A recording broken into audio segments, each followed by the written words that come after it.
There's some real life story there. I will remind you guys, TJ Dillashaw was a huge part of that team, of Team Alpha Male. They brought Dwayne Ludwig in as a coach. Dwayne Ludwig and Uriah Faber never got it right. Ludwig became the head coach and Uriah owned the gym, and for some reason those two were like oil and water from the beginning. Uriah never really said his piece publicly. Dwayne did. Dwayne left. And when he left, TJ left with him and went out to Colorado.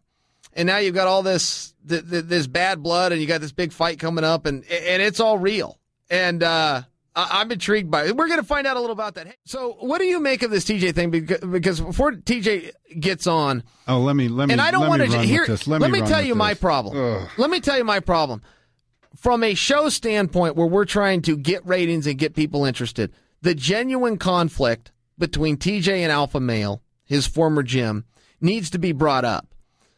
I don't want to lose sight of that, but I feel I'm going to, because I am gloating on TJ right now. I was just so impressed by his performance over Lineker. I'm so impressed whenever a world champion, he's a world champion, gets better. When a world champion gets better than his world championship performance, I want to make sure, and I want you to help me, Joel, to stay on track and make sure we do get the good stuff out of him. What the hell's going on with him and Cody? But I want to ask you this about Cody, and maybe you can share some insight. Cody versus TJ is going to happen next, but Cody stepped out and said, I don't want to fight TJ. I want to fight Aldo. What am I missing there? What in the hell is Cody thinking? Listen, everything that's going on right now, everything that's going to happen in the next 6 months to 12 months in the UFC and mixed martial arts, it's already happened before. It's just going to keep repeating itself. Okay, so Cody, world champion, he killed it. Uriah brings him up. He brings him up from what I believe is almost day one in MMA. Brings him up. Cody wins the championship. First thing out of his mouth is, I want TJ. Okay, great. We're going to make this fight. The next thing out of his mouth is, I got a new management company. So the first thing he does to old boy Uriah, the second he gets some run, is he chops him off at the knees. He says, hey, man, thanks for everything. You could still coach me, but I'm gonna let these guys make the lion's share of my bread, even though you've now retired and you're doing this.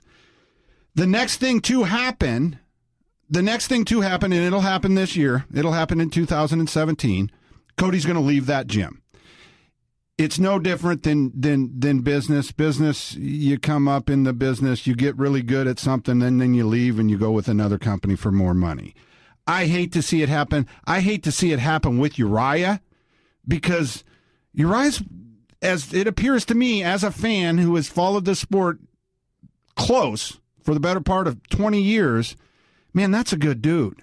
And so the first thing you do when you get your title is you whack your boy. And you say, well, we've done good things together, but this new guy, Ali, whoever he is, I have no idea. It could be anybody. My point is, man, can somebody other than Conor dance with the one that brought him there? Just dance with him all the way through, man. It gets tired, and it's going to happen, and it's going to happen in 2017. So, to the Aldo point, though, specifically, and you're going to have to guess here. I don't know the answer to that either. But where did that name come from? Why do you suppose Cody, as the champion, would go after Aldo? First off, that's a hammer of a fight. But second off, you're trading a world champion for a different world champion. It's not as though you get any more street cred for beating Aldo than you do TJ. TJ's a world champion. Aldo's a world champion. What's Cody thinking? Let's just guess. Let's just say we're going to have TJ on in a minute. We're wrestlers.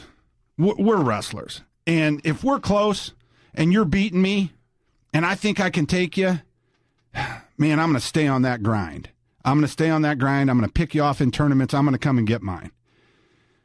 But if you got my ass and you're getting my ass every day in practice and I have a hard time going home, now I leave and it looks like I get better, that's not the first guy I'm going to dance with. I'm going to go make some money with somebody else. And if there's somebody around, if that's true. I don't know if it's true or not. We're going to have TJ on, and he's going to tell us.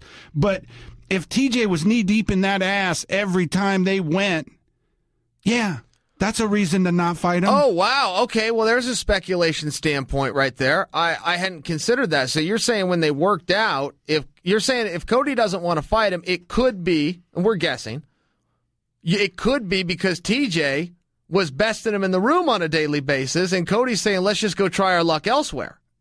Or somebody around him is. Okay. I mean, we're not the only people that saw that fight. I just heard the story differently. I heard that Cody did very well with him and even gave him problems Sunday. I thought they were both, and I could be wrong, but I thought they were both of the mind that, no, I beat you that day. No, I beat you that day. And that is what happened with Tyron and Lawler. Now, Tyron and Lawler weren't sparring together, but they were sparring in the same room.